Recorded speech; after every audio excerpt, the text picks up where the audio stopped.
Noisy, fake, polluted, pandas, poverty, kung pao chicken. If you've never been to China, these may be some of the words that come to mind when you think about the Middle Kingdom. My name is Joshua Dominic. After living here for 20 years, I can say that you'd be surprised that there's a bit more to China today, and the country has changed a lot. China has been developing so quickly that there's something different happening every single day, and things are getting better, from infrastructure to the environment to the quality of living. In this episode of Dialogue with China, we'll look at some of these topics and what foreigners living in China and Chinese themselves think about China today.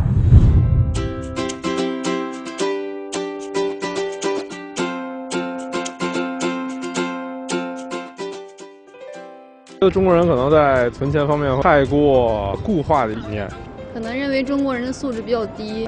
还有这样 BBC 那个阴间滤镜那么一放，做新闻行业他们可能会有目的性会去做，就是因为各地的文化不同吧，包括整个西方社会对东方社会了解的不多。你在选取角度的时候就已经有你的所谓的偏向性。他们亲身来到中国才能知道，这些隔阂障碍肯定慢慢会消失的。强大才是一个国家要敢硬起来的一个根本。I think it's a little more modern than what I thought. Most Western people's view is China from 30 or 40 years ago, not modern day China. The younger generation as well as the older people, they are open to help you, they want to communicate with you more, they are smiling, they are welcoming. I think definitely the opportunities. The scale of everything in China is definitely surprising. People in the West still see China as in a very traditional way, whereas the real China is very modern.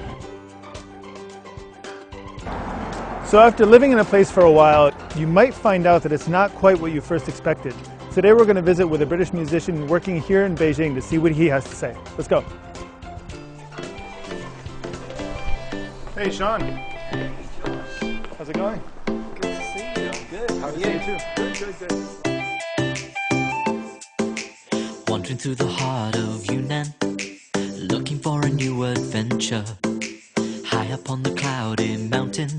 I'm a British singer-songwriter, musician, producer, KOL, a little bit of everything. I've been based in Beijing now for 3 years, but I first came to China about 7.5 years ago, just travelling around and having a look around, and also did a couple of shows as well. But yeah, I decided to base myself in Beijing because I really love Chinese traditional instruments. I guess my preconceptions were tainted by the fact that before I came, I already had a lot of Chinese friends in Liverpool. I remember being very confused because what my friends were telling me about China and what I was seeing in the media was very different.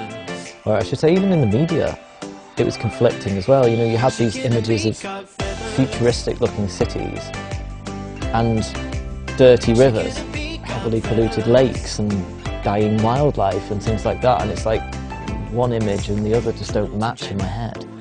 And I guess I just wanted to come to China to see for myself, and after I arrived it was nothing like any of what I'd thought about before, because I think until you've actually experienced the place yourself you can't really have any sort of perception of it, because you're always looking at someone else's perception, not your own.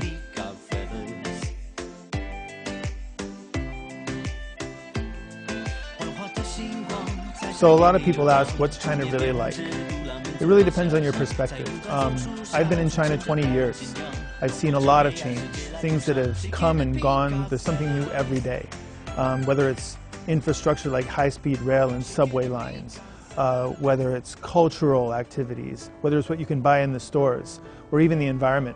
So interculturally, it is a very, very long tradition that the West would misunderstand the East, while the East will misunderstand the West as well. It is not a simple political, economic, even we say a very specific issue question.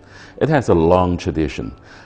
We should do something to make it not as severe as what we have now. We need to keep the doors open and also give the international community a little more time, because China for several centuries, we are not really fully understood by the world. So once China becomes big, strong, successful, we need to give the West a little more time to understand it. Like the saying goes, we should never judge a book by its cover. Open up that book, take a deeper look. Preconceptions are normal, but we should always be open to new information. For foreigners living in China, this is a land of opportunity and innovation.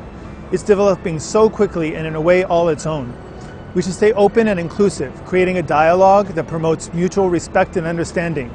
We should also encourage more exchanges, cultural, academic, and educational, that help us better understand each other. That's all for this episode of Dialogue with China. See you next time. Bye-bye.